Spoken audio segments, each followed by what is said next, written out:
महाराष्ट्राची कुलस्वामिनी श्री तुळजाभवानी मातेचे बुरानगर हे माहेर मानले जाते। तर यामागची सत्यकथा मी आज तुम्हाला सांगणार आहे। बुरानगर हे बुरान बादशाह राज्य करत असताना जानकोजी नावाचा तेली मोलमजुरी करायचा। त्यांची देवीवर अपार भक्ती होती। देवीने त्यांना एकदा मुलीच्या रूपात दर्शन दिले। देवीने एका रोगी मुलीचे रूप घेऊन गावात हिंडू लागली, परंतु तिला कोणी आसरा दिला नाही। मग जानकोजी यांना मूळ बाळ नव्हते, मग त्यांनी तिलाच आपली मुलगी मानली आणि तिचे नाव अंबिका ठेवले। अंबिकाने तेलाच्या व्यवसायात देखील त्यांची मदत केली। जानकोजीकडे देवी 12 वर्षे राहिली। एकदा बुरानगरच्या बादशाहाची पापी नजर अंबिकाच्या सौंदर्यावर गेली। तिला आणण्यासाठी सैन्य पाठवले, पण तिला स्पर्श करायचे धाडस कोणाचीही झाले नाही।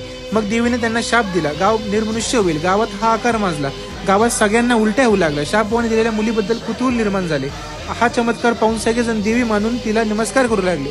आज ज्या ठिकाणी देवीचा देवारा आहे तिथे देवीने जानकोजी यांना दिव्य रूप दाखवले व ती गुप्त पावली। गुप्त पावल्यावर जानकोजी येड्यासारखे करू लागले। फिरता फिरता ते तुळजापूरला पार्थिभुवांच्या मठामध्ये गेले। बारवावर उभे राहून व्याकुळपणे देवीला हाका मारू लागले। शेवटी त्यांनी अंबिका भेटण्याची आशा सोडली आणि प्राण अर्पण करण्यासाठी उडी घेणार त्याच वेळेस देवी मुलीच्या स्वरूपात प्रकट झाली। जानकोजी यांना विचारले, बाबा तुमची इच्छा काय आहे? ते बोलले, तुझे सेवा घडावी व सेवेचे व्रत असेच पुढे चालू राहावे हीच इच्छा। देवी बोलले, तुम्ही पाठवलेल्या पलंगावर 5 दिवस निद्रा करेल आणि पालखी सीमा उल्लंघन करेल। तेव्हापासून आजपर्यंत या पलंग पालखीच्या सोहळ्यात कधी खंड पडला नाही। देखील तुमच्या परिवारासोबत त्याचे दर्शन करण्यासाठी नक्की या। बोला श्री तुळजाभवानी माते की जय।